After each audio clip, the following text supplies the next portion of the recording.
सभी प्यारे व्यूअर्स का वेलकम है YET के ट्यूटोरियल क्लास में। मैं हूं आपका होस्ट अमन बहल। आज सुबह का फर्स्ट ट्यूटोरियल डिस्कस करने वाले हैं। टैक्टिकल एब्सटिनेशन इसका टाइटल है। कभी कभी हमारे सामने ऐसी सिचुएशन आ जाती है, एक तरफ कुआं दूसरी तरफ खाई। ऐसी सिचुएशन ही इंडिया के सामने आई थी UNSC के अंदर। वहाँ पे कैसे इस सिचुएशन पे इंडिया ने अपनी सूझबूझ से फतह पाई, इसी चीज़ के ऊपर लिखा हुआ है। समझ गए ना? डिटेल में देखेंगे। आर्टिकल आज का बहुत मुश्किल नहीं है, लेकिन वोकैब थोड़ी सी हैवी है। अगेन जो भी आप पढ़ेंगे वोकैब और ग्रामर का सारा अप्लाई पड़ेगा इस क्विज़ के ऊपर। मैं आप सभी को इनकरेज करूँगा इस क्विज़ को एक ट्राई दें। जब मैं वीडियो के लास्ट में इसका सोल्यूशन करवाऊँ लाइव, तब आपको पता लगेगा आपका लेवल क्या है ना, और आपने कितना सीखा। शुरू करें। ये आपके मोटिवेशन के लिए ही है ना, आप सीखो और आप मोटिवेटेड भी रहो। जो मैं सीख रहा हूँ वो मेरे काम आ रहा है। चलिए आइए कुछ नया सीखते हैं।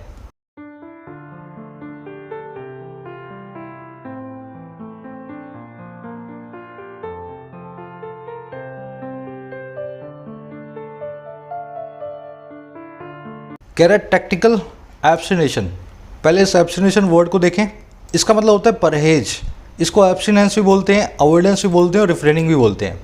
और टैक्टिकल का मतलब है जो टैक्टिक्स से रिलेटेड हो, स्ट्रेटेजी से रिलेटेड हो, डिप्लोमेसी से रिलेटेड हो, है ना, या यूँ बोलूँ मैं रणनीति या दांव पेच से रिलेटेड हो। कह रहा है इंडिया ने एक ऐसा परहेज दिखाया है UNSC में जो बड़ा ही दांव पेच भरा है, बड़ा ही स्ट्रेटेजिक है ना, रणनीति से भरा हुआ है। अब देखो ये परहेज किसके लिए दिखाया, क्यों दिखाया, वो बताएगा ये वाला phrase. On the UN human rights council resolution on Sri Lanka. बात हो रही है यूनाइटेड नेशंस के, संयुक्त राष्ट्र संघ के मानवाधिकार आयोग की, ह्यूमन राइट्स काउंसिल की, उसके उस रेजोल्यूशन की जो आया श्रीलंका के ऊपर। अब देखो रेजोल्यूशन क्या होता है। कोई भी काउंसिल, कोई भी कमेटी, किसी भी प्रकार की सभा अगर कोई रेजोल्यूशन पास करती है ना, उसका मतलब उन्होंने एक फैसला लिया है। ये एक डिटर्मिनेशन है किसी काम को करने का, एक डेफिनिट वर्डिक्ट है। इन्होंने बोल दिया है कि हम ये करेंगे, तो ये सिर्फ बोलते नहीं है, ये लिख करके कागज़ पे देते हैं। उस कागज़ को कहा जाता है रेजोल्यूशन। समझ गए ना? तो किसी भी मीटिंग का फाइनल डिसीजन। चलिए टाइटल पैराग्राफ से देखते हैं पूरा माजरा क्या है। उससे पहले अच्छे बच्चे की तरह एक लाइक और एक शेयर दें वीडियो को। कह रहे India was keen not to lose diplomatic space to persuade Sri Lanka on devolution for Tamils. कह रहा इंडिया बहुत कीन था। देखो कीन को हिंदी में बोला जाए तो स्ट्रांगली विशफुल या उतारू। कीन का हिंदी मतलब होता है उतारू। कह रहा इंडिया उतारू था, कीन था, बहुत स्ट्रांगली विशफुल था कि वो लूज ना करे, वो खो ना दे उस डिप्लोमेटिक स्पेस को, उस डिप्लोमेसी के गुंजाइश को। और किस काम में? परसुएड करने में, मनाने में श्रीलंका को कि वो डिवोल्यूशन करे, वो अपनी शक्तियों का बंटवारा करे तमिल लोगों के लिए जो श्रीलंका में रहते हैं। तो इंडिया ने भरसक कोशिश यही की कि श्रीलंका को कहीं इस बात को मनाने के चक्कर में डिप्लोमेटिक स्पेस ना लूज कर दें। ऐसा ना हो श्रीलंका हमारी दोस्ती छोड़ करके चाइना के गले लग जाए। समझ गए? अब देखो ये पूरा डिटेल में देखेंगे डिवोल्यूशन किस चीज़ के लिए हो रहा है। पहले सारे वर्ड्स देख लो। यहाँ पे इंडिया आपका सब्जेक्ट है, वॉज आपकी वर्ब है, कीन का मतलब है उतारू होना, स्ट्रांगली विशफुल होना, है ना। परसुएड का होता है किसी को मनाना, कन्विंस करना, इन्फ्लुएंस करना। इसका बिल्कुल उल्टा क्या होता है? डिसुएड, किसी को किसी काम को ना करने के लिए मनाना, हतोत्साहित करना या डिस्करेज करना। अब मनाने के लिए हमारे पास एक फ्रेजल वर्ब है टॉक इनटू। और किसी काम को ना करवाने के लिए अगर मनवाना हो, आपको कोई आदमी जो है कोई काम करने में उतारू है, पर आपने उसको मना लिया कि तुम मत कर, तो वो डिसुएड वर्ड का बताता है और उसके लिए फ्रेजल वर्ब है टॉक आउट ऑफ। डिवोल्यूशन क्या होता है? आपने एक वर्ड सुना होगा इवोल्यूशन, विकास। जब आदमी छोटे मोटे एक अमीबा से इंसान बना तो वो इवोल्यूशन कहलाता है, इंसान का, है ना, छोटे से बड़ा बनना। डिवोल्यूशन डी प्लस में इवोल्यूशन है, मतलब बड़े से छोटा बनना। पावर्स जब एक जगह केंद्रित होती हैं तब वहाँ से डिवोल्यूट करके उन पावर्स को सब जगह बांटा जाता है। डेलीगेशन ऑफ द पावर्स या ट्रांसफर ऑफ पावर्स कहलाता है डिवोल्यूशन। जब तमिल लोगों के लिए डिवोल्यूशन होगा तो तमिल लोगों के एरियाज़ में उनके नेताओं को भी कुछ पावर्स वहाँ पर श्रीलंका में मिलेगी।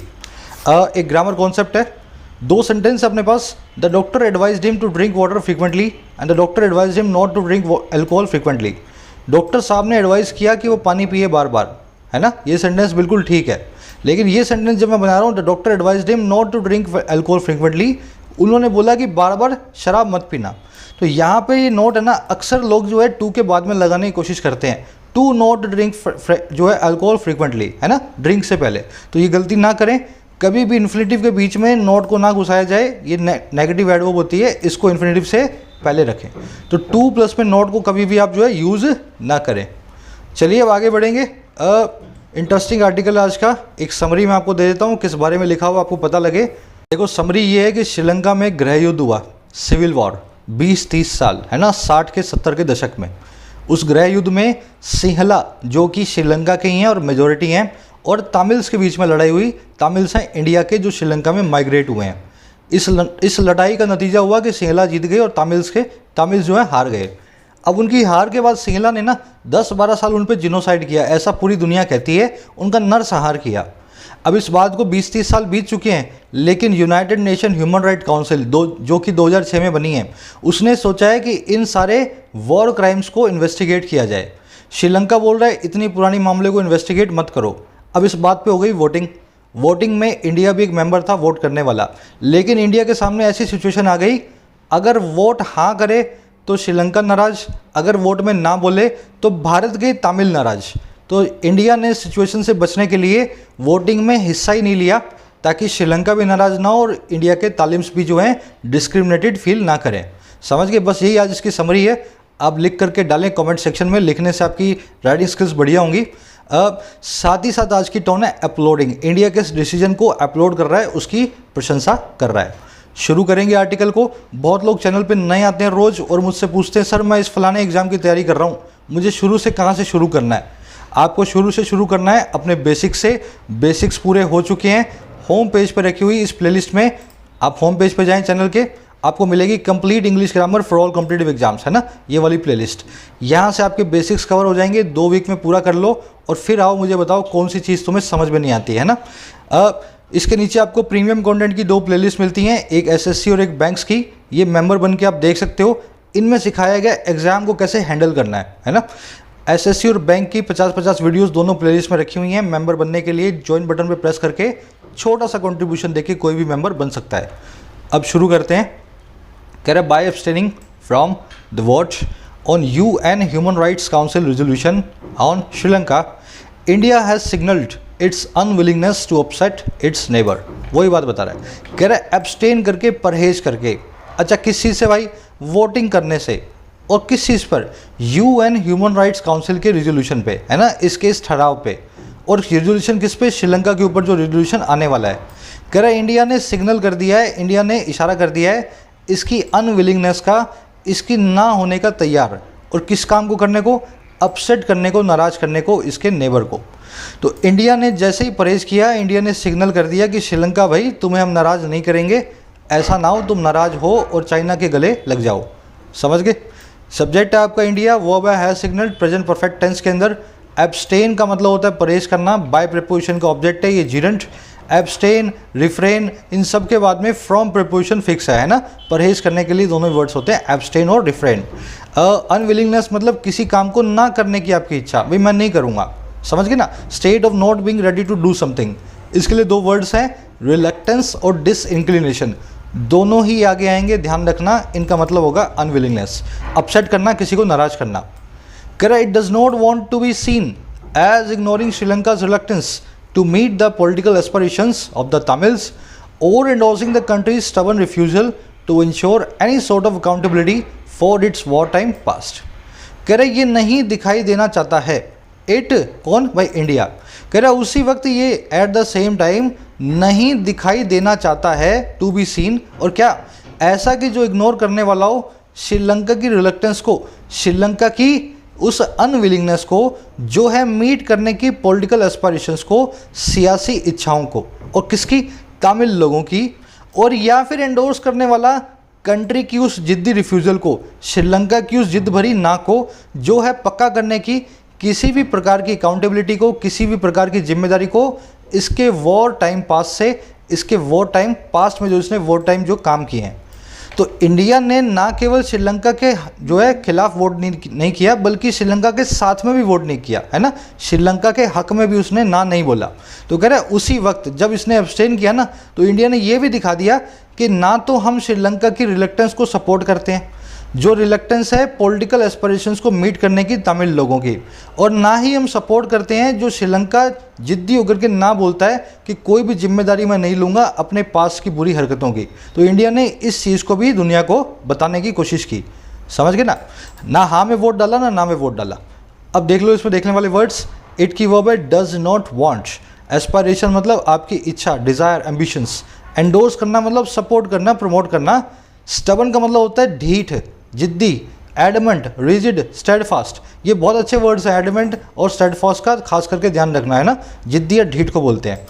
जैसे मैं रोज़ बोलूँ आपको कि एडिटोरियल पढ़ा करो, नोट्स बनाया करो, आप फिर भी पूरा पढ़ के निकल जाओ, तो आपके लिए वर्ड मैं यूज़ कर सकता हूँ स्टबन, है ना, ढीठ।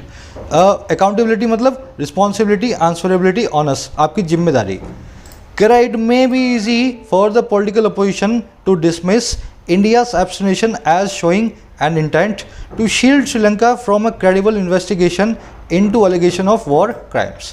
कह रहा है अपोजिशन की बात कर रहा है, कह रहा है ये हो सकता है बड़ा आसान अपोजिशन के लिए, फॉर द पॉलिटिकल अपोजिशन, है ना, किस चीज़ को करना, डिसमिस कर देना, डिसरिगार्ड कर देना इंडिया के एब्सटिनेशन को, इंडिया के परहेज को। और कैसे कि ऐसा कि जो दिखाता है एक इंटेंट को, एक इरादे को बचाने वाला है जो श्रीलंका को एक भरोसेमंद इन्वेस्टिगेशन से, और किसमें, उन एलिगेशंस में, उन आरोपों में जो है वॉर क्राइम्स के। तो कह रहा है अगर कोई भी इंसान जो इंडिया से जलता हो, जो इंडिया के खिलाफ हो, वो बड़ी आसानी से इस बात को कह सकता है, प्रूव कर सकता है कि इंडिया ने जो परहेज करके एक श्रीलंका को एक तरह से शील्ड कर दिया है उस इन्वेस्टिगेशन से जो श्रीलंका की वॉर क्राइम्स में होने वाली थी, है ना। इंडिया ने उस वोट के अंदर ना हाँ तो बोला ही नहीं है, तो कह रहा है कोई भी इस चीज़ को कह सकता है। समझ गए मेरी बात को। अब देखने वाले वर्ड्स, इट की वर्ब है मे बी, एब्सटिनेशन आप जानते हैं परहेज, शील्ड करना, किसी को बचाना, प्रोटेक्ट करना, क्रेडिबल मतलब भरोसेमंद, एकदम जो ऑथेंटिक हो, ट्रस्ट वर्दी हो, भरोसेमंद हो, बिलीवेबल हो, उसको कहते हैं क्रेडिबल। अब एक वर्ड आया इन्वेस्टिगेशन, है ना, इस वर्ड को थोड़ा सा खोल के समझेंगे। इन्वेस्टिगेशन वही वाला वर्ड है जो नाउन फॉर्म में अपने बाद में प्रेपोजिशन लेगा और वर्ब फॉर्म में नहीं लेगा। The police are investigating into the case, पुलिस वाले केस में इन्वेस्टिगेट कर रहे हैं। यहाँ पे आर इन्वेस्टिगेटिंग आपकी वर्ब है, आर इन्वेस्टिगेटिंग, है ना। अगर ये वर्ब है इन्वेस्टिगेशन तो इसके बाद में इनटू नहीं आता, तो मैं इस इनटू को निकाल दूंगा। लेकिन the police have started investigation into the case, police वालों ने शुरू कर दिया इन्वेस्टिगेशन को इस केस के अंदर। बात वही है, मीनिंग वही है, लेकिन यहाँ पे वर्ब है हैव स्टार्टेड। इस स्टार्ट वर्ब का ऑब्जेक्ट है इन्वेस्टिगेशन नाम का नाउन। अब यहाँ पे इनटू आएगा। अब देखो ये सारी कन्फ्यूजन क्यों होती है। इन्वेस्टिगेट एक ट्रांजिटिव वर्ब है, अपने बाद प्रीपोजिशन नहीं लेती। इन्वेस्टिगेशन एक नाउन है जो अपने बाद इनटू नाम का प्रीपोजिशन लेता है। इस वजह से इस नाउन के बाद में लगा और इस वर्ब के बाद में नहीं लगा। सेंटेंस को ब्रेक करना पड़ेगा मेरे भाई, अगर ब्रेक नहीं किया तो ज़िंदगी निकल जाएगी पूरी समझने में, कब इनटू लगेगा और कब नहीं लगेगा।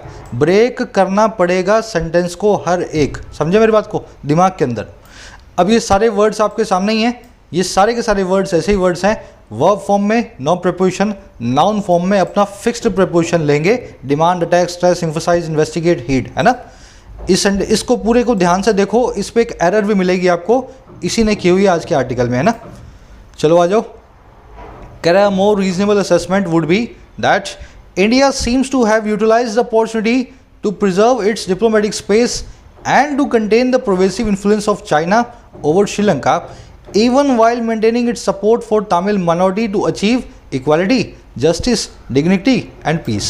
कह रहा है ये तो उस आदमी की बात हुई जो इंडिया से जलता है ना, जो इंडिया की उल्टी सीधी बात करना चाहे। लेकिन अगर आप अनबायस्ड व्यू से देखें तो कह रहा है एक ज़्यादा रीजनेबल असेसमेंट होगी, एक ज़्यादा लॉजिक वाली असेसमेंट वुड भी वो होगी कि इंडिया दिखाई देता है कि वो यूज़ कर चुका है, यूटिलाइज कर चुका है उस मौके को, अपॉर्चुनिटी को, जो है बचाए रखने की अपने डिप्लोमेटिक स्पेस को, अपने रणनीतिक दायरे को, है ना। और क्या करने में, कंटेन करने में उस परवेसिव इन्फ्लुएंस को, उस मजबूत प्रभाव को जो चाइना का है श्रीलंका के ऊपर। और ये काम कब कर रहा है इंडिया, श्रीलंका का प्रभाव कब रोक रहा है, कब रोक रहा है, इवन वाइल, यहाँ तक कि जब ये मेंटेन कर रहा है अपने फुल सपोर्ट को उन तमिल माइनॉरिटी के लिए जो अचीव कर सकते हैं, करना चाहते हैं इक्वालिटी को, जस्टिस को, डिग्निटी को और पीस को। तो इंडिया ने क्या किया, इंडिया ने चाइना और जो है श्रीलंका, इनका चाइना का इन्फ्लुएंस श्रीलंका पे बहुत ज़्यादा ना हो, इस चीज़ को इंश्योर किया है श्रीलंका के खिलाफ वोट ना करके। और श्रीलंका के हक में वोट ना करके इंडिया ने अपना सपोर्ट भी दिखाया तमिल लोगों के लिए कि हम जो है श्रीलंका के खिलाफ नहीं है तो श्रीलंका के साथ भी नहीं है। तो इंडिया ने इस अपॉर्चुनिटी को ऐसे दिखाया, a reasonable assessment would be that. समझ गए ना। अब देखो इस सेंटेंस में देखने वाली चीज़ें, सब्जेक्ट वर्ब आप मैच कर रहे हैं। इंडिया की वर्ब है सीम्स, असेसमेंट की वर्ब है वुड बी। प्रिजर्व करना मतलब बचाना, कंजर्व करना, डिफेंड करना। कंटेन करना मतलब किसी को कंट्रोल करना। जैसे ही इंडिया ने श्रीलंका के खिलाफ वोट करना है, श्रीलंका और जो है चाइना जो है श्रीलंका के अंदर और घुस जाएगा, इंडिया को ये डर है। पर वैसे ही होता है, बहुत ज़्यादा इन्फ्लुएंशियल हो जो चीज़, डोमिनेंट हो, प्रेवलेंट हो। चाइना का इन्फ्लुएंस आजकल ऐसा ही है हर कंट्री पे। मेंटेनिंग यहाँ पे प्रेजेंट पार्टिसिपल साइमल्टेनियस एक्शन, जब इंडिया ये काम कर रहा था तभी इंडिया ऐसा मेंटेन कर रहा था। बढ़े आगे। डिग्निटी होती है आपका सम्मान, पीस होती है शांति, जस्टिस होता है न्याय, इक्वालिटी होती है बराबरी का दर्जा। कह रहा India has not been comfortable with externally mandated investigative mechanisms. कह रहा इंडिया कंफर्टेबल भी नहीं रहा है। इंडिया अभी भी कभी भी बिल्कुल कंफर्टेबल नहीं होता है बाहर से मैंडेट हुई बाहर से बनी हुई इन्वेस्टिगेटिव मैकेनिज्म के लिए, जांच के सिस्टम्स के लिए। तो इंडिया खुद भी कभी बाहर की जांच को ज़्यादा सपोर्ट करता नहीं है। समझ गए। मैंडेटेड मतलब जिसको मैंडेट बाहर से मिला हुआ है, जिसको ऑर्डर्स बाहर से मिले हुए हैं किसी दूसरी कंट्री से। मैकेनिज्म मतलब सिस्टम है ना, रिजीम। कह रहा even when it voted in 2012 in favor of a credible investigation into human rights, India has got the resolution to incorporate the need for Sri Lanka's concurrence to any assistance that the Office of High Commissioner for Human Rights may offer in such a probe। अब बता रहा है 2012 में क्या हुआ था। कह रहा है यहाँ तक कि जबकि इसने वोट किया था 2012 में, इंडिया ने वोट किया था फेवर में एक क्रेडिबल इन्वेस्टिगेशन के, भरोसेमंद जांच के, और किसके अंदर, ह्यूमन राइट्स के अंदर। तो ये काम 2012 में भी हो चुका है, तब इंडिया ने बोला था जांच करवाओ। करेक्ट। यहाँ तक कि इस जांच के अंदर वोट करने के बावजूद इंडिया ने गॉट कर लिया है, इंडिया ने मना लिया है इस रेजोल्यूशन को कि वो इनकॉर्पोरेट करे, वो अपने आप में शामिल करे उस ज़रूरत को जो है श्रीलंका की रजामंदी की, कंकरेंस की, और किस चीज़ के लिए, किसी भी असिस्टेंस के लिए जो कि ऑफिस ऑफ ह्यूमन राइट्स जो है ऑफर कर सकता है ऐसी एक प्रॉब में, ऐसी एक जांच के अंदर। तो 2012 में इंडिया ने वोट तो किया था, लेकिन रिजोल्यूशन में ये भी डलवा दिया कि आपको इसमें रखना ही है ये वाला क्लोज कि बाहर से कभी भी ऑफिस ऑफ ह्यूमन राइट्स वाला तभी श्रीलंका में घुसेगा, अपनी असिस्टेंस देगा जब श्रीलंका की कंकरेंस हो, वहाँ की सरकार इस चीज़ के लिए रजामंद हो, है ना। नहीं तो वहाँ की सरकार ही करेगी इस इन्वेस्टिगेशन को इंडिपेंडेंटली। समझ गए। ये अच्छा सेंटेंस है, इसमें ग्रामर कॉन्सेप्ट आएगा। पहले सारे वर्ड्स देख लें। क्रेडिबल मैंने आपको बताया ना, भरोसेमंद, ऑनेस्ट, ट्रस्टवर्दी, रिलायबल। कंकरेंस देखो बना कैसे है, कन प्लस में अकरेंस। जब दो चीज़ें एक साथ हों, आपका कहना भी वही हो जो मेरा कहना हो, तब हमारी कंकरेंस होगी। एग्रीमेंट को, यूनैनिमिटी को, आपस के समझौते को कहते हैं कंकरेंस। प्रोब मतलब इन्वेस्टिगेशन, स्क्रूटनी, जांच, है ना। अब इसमें देखने वाला जो कॉन्सेप्ट आया है, हैज़ गॉट टू इनकॉर्पोरेट। आपको पॉजिटिव वर्ब्स में करवा चुका हूँ, नीचे आपका फॉर्मूला लिखा हुआ है, सबको अच्छे से आनी चाहिए, मेरी ऐसी एक्सपेक्टेशन है आपसे। हो सकता है आप लोग कुछ नए आए हो चैनल पे, लेकिन जैसे जैसे आप ग्रामर सीरीज में आगे बढ़ेंगे पॉजिटिव वर्ब्स सीख जाएंगे। ये 3 वर्ब्स हैं अपने पास, हैव, मेक और गेट, और इस तरह से वो काम करती हैं। कैसे? Her sister made him by a new scooter for her. उसकी बहन ने उसको एक नया स्कूटर बाय करवा लिया खुद के लिए। मतलब अपने भाई को उसने बुलाया और बोला मुझे तो स्कूटर चाहिए, मजबूर करके एक नया स्कूटर अपने भाई से ले लिया। देखो मेक वर्ब यही बता रही है यहाँ पे मजबूरी को। करने वाला काम कौन है? हिम, उसका भाई, और काम क्या है? बाय करना। तो मेड प्लस में उसका ऑब्जेक्ट जो है वो हिम, और ऑब्जेक्ट कॉम्प्लीमेंट है एक बेयर इन्फिनेटिव। लेकिन जब गेट और हैव वर्ब लगेगी मीनिंग तो ये रहेगा, और हैव वर्ब भी अपने बाद बेयर इन्फिनेटिव लेगी, लेकिन गेट वर्ब लेगी टू इन्फिनेटिव। समझे ना।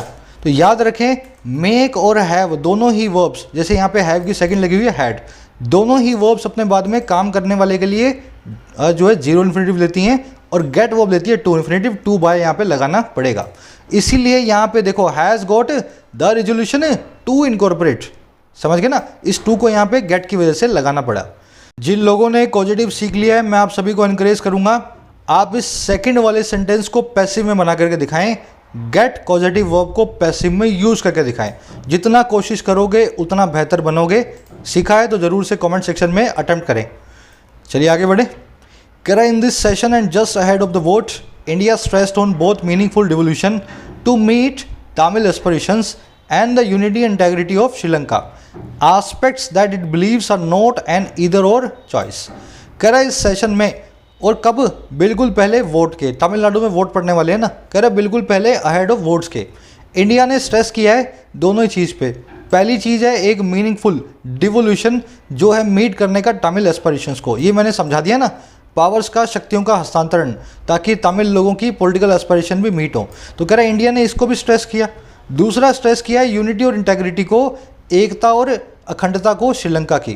कह रहा है ये एक ऐसे एस्पेक्ट्स हैं, ऐसे पहलू हैं जिसको इंडिया मानता है कि वो इधर और चॉइस नहीं है। ऐसा नहीं है कि डिवोल्यूशन हो जाए और इंडिया की यूनिटी, श्रीलंका की यूनिटी खराब हो जाए, है ना। ऐसा नहीं है कि एक चीज़ आ जाए दूसरी रह जाए। इंडिया चाहता है दोनों ही बनी रहे, इसलिए हम वोट ही नहीं करेंगे। समझ गए? अब इसमें देखने वाले वर्ड्स, अहेड ऑफ मतलब पहले, स्ट्रेस वर्ब अपने बाद में ऑन नहीं लेती है। अभी ऊपर सिखाया ना मैंने आपको, कहाँ पे आया था? इन्वेस्टिगेशन में। देख रहे हो, स्ट्रेस और इम्फोसाइज वर्ब्स अपने बाद में कभी भी ऑन नहीं लेती, लेकिन नाउन फॉर्म में ऑन लेते हैं। अब यहाँ पे इस भाई साहब ने खुद ने गलती कर दी आज। देखो, इंडिया स्ट्रेस्ड, स्ट्रेस्ड है आपकी वर्ब, अगर ये वर्ब है तो ये ऑन यहाँ पे नहीं आना चाहिए था। जो लोग सिस्टमेटिकली ग्रामर की स्टडी करते हैं वही लोग इन एरर्स को रोक पाते हैं, नहीं तो अदरवाइज कोई भी पर्सन जो है ना ऐसी एरर्स कर बैठता है। चलिए आगे बढ़ेंगे। एस्पेक्ट मतलब पहलू। कह रहे the resolution comes amidst disturbing signs that Sri Lanka is regressing into days of democratic deficit seen prior to 2015 elections. कह रहा है ये रिजोल्यूशन ऐसे वक्त में आया है, अमिस्ट आया है, ऐसे डिस्टर्बिंग साइंस के बीच में आया है। और वो साइंस क्या है कि श्रीलंका रिग्रेस कर रहा है, श्रीलंका पीछे हट रहा है उन दिनों में जो है डेमोक्रेटिक डेफिसिट के, वहाँ के गणतंत्र में कमी के, है ना, एक टूटी फूटी जो है गणतंत्र के, जो देखा गया था पहले 2015 के इलेक्शंस के। तो कह रहे 2015 के इलेक्शन से पहले भी कुछ गड़बड़ थी और आज फिर से हो रही है, इसीलिए ये वाला रिजोल्यूशन आया है ना। अब देखो इसमें देखने वाली चीज़ें, रिजोल्यूशन की वर्ब है कम्स, है ना। लंका की वर्ब है इज रिग्रेसिंग। रिग्रेस करने का मतलब क्या होता है? आप इसको प्रोग्रेस से जोड़ लें। प्रोग्रेस करना मतलब आगे जाना, रिग्रेस करना मतलब फॉल बैक होना, पीछे आना। जब आप प्रोग्रेस करते हैं तो कुछ नया सीखते हैं, रिग्रेस करते हैं तो याद किया हुआ भूल जाते हैं। तो श्रीलंका वही कर रहा है, आज की डेट में पीछे जा रहा है और उसी तरह के काम कर रहा है जो 2015 से पहले वो किया करता था तमिल लोगों के साथ, है ना। डेफिसिट मतलब कमी। अब एक कॉन्सेप्ट है, ये सारे के सारे वर्ड्स अपने बाद में हमेशा लेते हैं टू, ना कि देन, है ना। Junior, senior, superior, inferior, exterior, posterior, prior और प्रेफर। थोड़ी बारिश आ रही है बाहर, आपको आवाज़ आ रही होगी शायद, है ना, पानी की। हम अब इन वर्ड्स को अपने यूज़ करके देखेंगे। Mister Sharma used to be my senior in college but is junior than me in company we work. कह रहा है मिस्टर शर्मा जो है मेरे सीनियर हुआ करते थे कॉलेज में, used to be my senior in college, लेकिन वो जूनियर है मेरे से इस कंपनी में जिसमें हम काम करते हैं, है ना। अब देखो, जूनियर देन मी नहीं, junior to me. Simple concept है, जब भी वर्ड्स दिखें कंपैरिजन के लिए आप टू को यूज़ करें, ना कि देन को यूज़ करें, है ना। इनके मीनिंग बता देता हूँ। जूनियर सीनियर आप जानते हो, सुपीरियर मतलब अच्छी क्वालिटी, इन्फीरियर मतलब ख़राब क्वालिटी वाला, एक्सटीरियर मतलब सामने वाला, और पोस्टीरियर मतलब पीछे वाला। गाड़ी का पोस्टीरियर हिस्सा वो होता है जिसमें गाड़ी की डिक्की होती है, एक्सटीरियर हिस्सा वो होता है जिसमें गाड़ी का इंजन होता है ना। प्रायर मतलब पहले, प्रीफर करना मतलब किसी चीज़ का जो है प्राथमिकता, वरीयता देना। वैसे ही prior than the Indus valley civilisation, prior than नहीं, prior to the Indus valley civilisation. आगे बढ़ेंगे, ये कॉन्सेप्ट बहुत बार आता है, इसको याद रखा करें। कह रहे unfortunately the present regime withdrew from the commitments made to the UNHRC by its predecessor on constructive engagement with the international community and a consensual resolution on the justice and accountability। कह रहा है present regime ने किया क्या है, जो वहाँ पे गोटाबाया गवर्नमेंट है वो क्या कर रही है। कह रहा है दुर्भाग्यवश, अनफॉर्चुनेटली, हाल में जो गवर्नमेंट है उसने विड्रॉ फ्रॉम कर लिया है, अपने हाथ खींच लिए हैं उन सभी वादों से, कमिटमेंट से जो बनाए गए थे UNHRC को, और किसके द्वारा? उनके प्रेडिसेसर के द्वारा, उनसे पहले वाली सरकार के द्वारा। और किस चीज़ पे थे? बहुत ही मीनिंगफुल एंगेजमेंट पे, कंस्ट्रक्टिव एंगेजमेंट पे, इंटरनेशनल कम्युनिटी के साथ में। अच्छा, और किस चीज़ पे थे? एकदम कंसेंसुअल, एकदम म्यूचुअली एग्रीमेंट वाले रिजोल्यूशन पे, जो था जस्टिस और अकाउंटेबिलिटी का।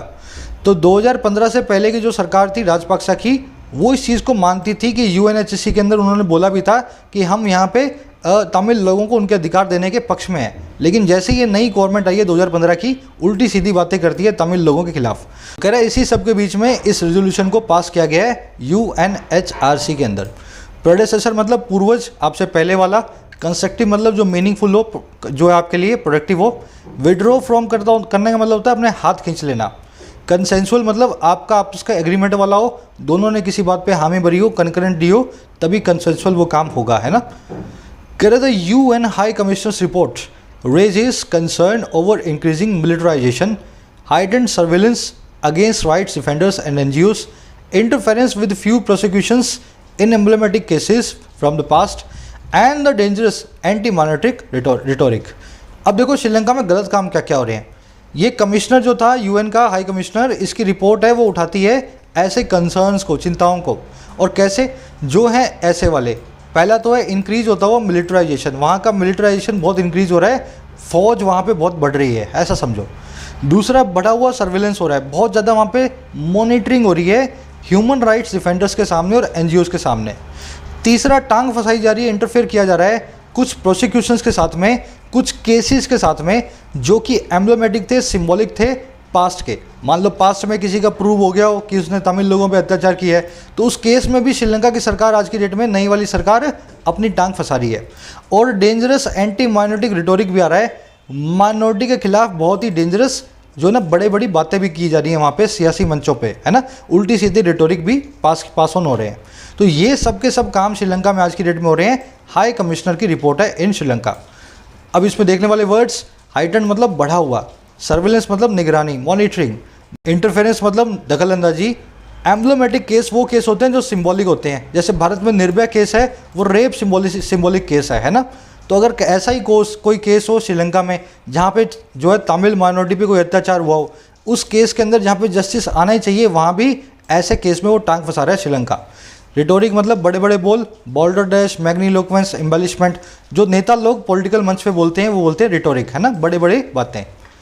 कह रहा है India's concerns in Sri Lanka have always been different from the rest of the international community, informed by a sense of long term wellbeing of Tamils and that power sharing does foster reconciliation.